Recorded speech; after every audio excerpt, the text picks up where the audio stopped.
Hello বন্ধুরা, সবাই কেমন আছো বলো। তো আমি আগেই বলেছি যে আমার ছোট ছোট মেমোরিগুলো শেয়ার করতে তোমাদের সাথে খুব ভালো লাগে। তো আমরা যে রিসেন্ট ঘুরতে গেছিলাম, তো সেখানে গিয়ে আমরা খুবই মজা করেছি। তো সেটারই একটা শেষ ভিডিও তোমাদের সাথে শেয়ার করছি। আর ঘুরতে গিয়ে আমি কিন্তু পুরো বাচ্চা হয়ে যাই, দেখো বাচ্চাদের মতোই দোলনা চড়ছি।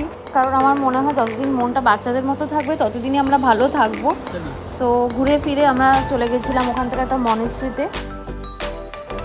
আর আরেকটা কথা, চিনিও কিন্তু আমাদের সাথে ঘুরতে গিয়ে বেশ দারুণ এনজয় করেছে। ওর এটা যেহেতু ফার্স্ট ট্রিপ ছিল, আমরা খুবই টেনশনে ছিলাম যে কী হবে, বাট ও কিন্তু খুব ভালোই ঘুরেছে, খুব এনজয় করেছে। হ্যাঁ, লাস্টের দিকে গিয়ে ওর একটু ঠান্ডা লেগে গেছিলো, বাট এখন ও ভালো আছে। তো লাস্টে চলে গেছিলাম আমরা একটা পার্কে। আর এখান থেকে আমাদের নিউ জলপাইগুড়ি ব্যাক করার কথা ছিল।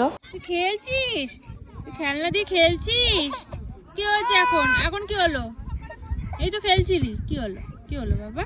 খিদে পেয়েছে? আমার খিদে পেয়েছে? হ্যাঁ, সুন্দর তো বসে আছো, তাহলে আবার কান্নাকাটি কেন? হ্যাঁ, ওরা খেলছে, তুমি ওদের মতো খেলবে তাই কাঁদছো? হ্যাঁ হ্যাঁ হ্যাঁ, ঠিক আছে, তুমি বড় হলে খেলবে ওদের সাথে, ঠিক আছে? আসো আসো আসো, আমার কাছে আসো। আসবে?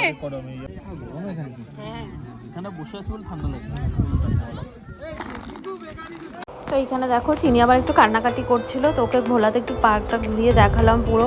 তো চলো আজকের মতো টাটা বাই। আর হ্যাঁ, আমাদের ভিডিও তোমাদের কেমন লাগে অবশ্যই জানিও।